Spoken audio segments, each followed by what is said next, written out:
Pois vamos em 6 de junho. Olha o que está acontecendo no Brasil, interessante, né?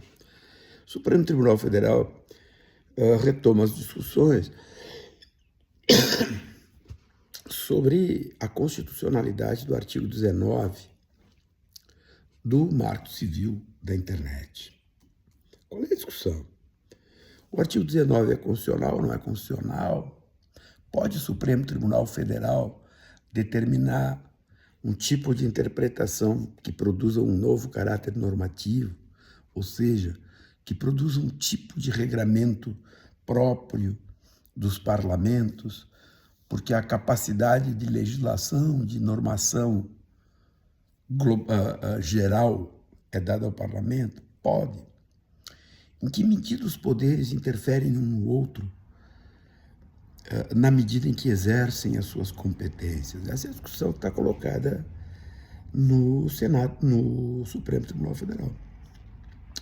O voto do André Mendonça estabelece bem isso. O que diz o André Mendonça? Não interessa se eu goste ou se eu não goste da posição dele. Ele é um ministro do Supremo Tribunal Federal. E ele diz o seguinte: não cabe ao Supremo Tribunal Federal substituir o Congresso Nacional nas suas funções. Já os outros 3 ministros, Barroso, Toffoli e mais um Fux, que já votaram, dizem não, cabe ao Supremo Tribunal Federal definir o sentido da lei, o que ela quer dizer. E a partir desta identificação, se ela está de acordo com a Constituição ou não. Qual é a discussão? É possível que alguma pessoa, física ou jurídica, esteja isenta de responsabilidade a partir dos seus atos, dos atos cometidos, das suas atividades? É um caso que se abriu, são 2 ações que tratam de responsabilização civil sobre o Google. Ou seja, quem ganha dinheiro com determinada atividade deve responder pelos resultados produzidos a partir de atos ilícitos praticados naquele ambiente que aquele provedor, que aquele negociante, que aquele comerciante, que aquela pessoa desenvolve? Sim ou não? Essa é a discussão. Legal isso. É assim que tem que ser. Os poderes de Estado funcionando. É assim que tem que ser. Se tem lei, nós temos que trabalhar com a lei, fazer a interpretação da lei. Quem faz a interpretação da lei? Diz a Constituição, Poder Judiciário. Seja nos casos individuais, interindividuais, sejam os coletivos, sejam nas ações concretas, sejam nas ações abstratas, nas teses, nas normações. Essa é a discussão, e isso é uma discussão que se chama democrática. Por isso que se diz o Estado democrático de direito, não é só o Estado de direito. As ditaduras são estados de direito. Esse qualificativo democrático, ele nasce de um processo de controles sobre os poderes de Estado. Por isso que se diz Estado democrático de direito. Está todo mundo vendo a discussão, está lá o ministro dando seu voto livremente. Vai ganhar, vai perder? Em que medida o Supremo Tribunal Federal vai modular essa decisão? Isso é uma coisa, lei. Neste mesmo tempo, observem, outras coisas vão acontecendo. Semana retrasada, se não me engano, a turma da extrema-direita brasileira, diante da ação penal recebida pelo Supremo Tribunal Federal contra a turma do golpe, votou na Câmara dos Deputados a suspensão da ação contra o deputado Ramagem. O Supremo Tribunal vem e diz, não pode ser tudo assim como vocês querem, porque lá eles estão defendendo o Bolsonaro. E não o Ramagem, a propósito. Alguém ouviu falar aí depois que o Supremo Tribunal Federal diz, não, eu recebo só um pedaço da ação sobre a tal de anistia, sobre a senhora do batom? Não se ouve mais falar, né? Por quê? Porque até era por ali que eles queriam pegar e liberar o Bolsonaro, não conseguiram. Aí vai se ferrar a dona do batom. Uma que provavelmente deve ter contribuído com o Pix para o Bolsonaro. fazer aqueles 17 milhões que fez e agora mandou 2 milhões, 2 milhõezinhos, né? Mandou os trocados para o filhinho viver no Texas e conspirar contra o Brasil. Que coisa, né, gente? Que coisa. E o cara disse ontem, numa cara de pau, eu mandei 2 milhões para o meu filho não passar necessidades. Cara, eu até com pena fiquei. Que coisa, cara, que coisa. E a senhorinha do batom. E deve ter gente ainda achando, bom, que bom que eu mandei 10 pila pro Bozo, para ele pagar multa. Multa por quê? Porque andava sem máscara, porque andava de moto sem capacete, porque tentou fazer o que fez. E tem gente que diz, não, é por aí mesmo, tá bem, toca a ficha.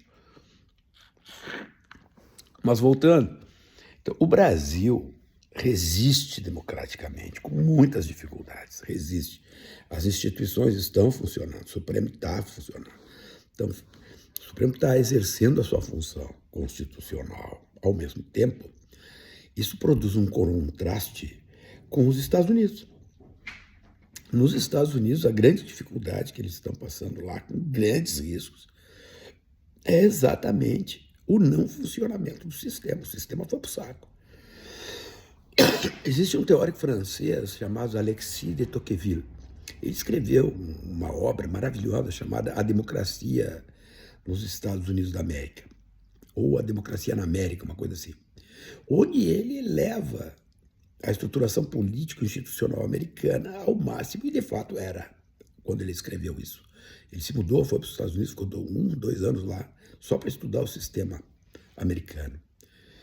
E ele dizia que a organização da sociedade civil americana, expressa na sua institucionalidade, era capaz de assegurar a democracia sempre. Está aí. Trump simplesmente dá de ombros ao Congresso americano. O Congresso americano não existe. Vocês têm ouvido falar alguma coisa? Não. Simplesmente não existe. O judiciário vive americano um ataque em cima do outro. Aliás, sempre digo isso, relembro. O que unifica a extrema-direita no mundo é o ataque ao sistema judicial. Podem olhar, onde vocês quiserem. Onde a extrema-direita tem alguma relevância política, e são vários lugares, o sistema judicial é quem é atacado. Agora, nos Estados Unidos, o Trump baixou um negócio lá que pega, parece, eu quero confirmar bem essa notícia, 4 juízes do Tribunal Penal Internacional, com aquele negócio da perseguição sobre quem ataca o sistema e a liberdade dos americanos. 4. Porque teriam ousado decretar a prisão de Netanyahu nas questões do genocídio em Gaza. Mas voltando. Então, olhem o contraste. O Brasil, com a sua institucionalidade funcionando plenamente, né? Plenamente, Congresso votando, Judiciário votando, o Executivo fazendo as suas tensões para lá e para cá, o IOF cai, não cai, volta, não volta. A democracia é assim que funciona. Os poderes, cada um no seu espaço, gerando as suas decisões e produzindo, né, aquilo que a institucionalidade pede para produzir. Nos Estados Unidos, é pau no Congresso, é pau no não sei o quê, e a cereja do bolo. Vamos ver onde é que isso vai dar. Porque uma coisa é o metido imperador Lex Luthor, o Trump, falar sozinho, fazer o que está fazendo. A outra é agora o Elon Musk, que entrou na parada. Parece que a saída do Musk não foi tão legal assim. E o Musk já começou a falar certas coisinhas que não é surpresa para ninguém também. De que o tal de Trump de trigo só tem a cor do cabelo, porque trigo limpo não é. Acusou o cara de participação em crimes, que são crimes pesadíssimos. Pesadíssimos. E já de cara diz assim, o projeto de lei que o Trump mandou para o Congresso é um troço ridículo. Por que ridículo? Porque tira dinheiro dele. Imediatamente o que diz o imperador Lex Luthor, cérebro, dono do Estado americano, eu vou cortar os programas federais que contratam as empresas do Musk. Mas vem cá, rapaz.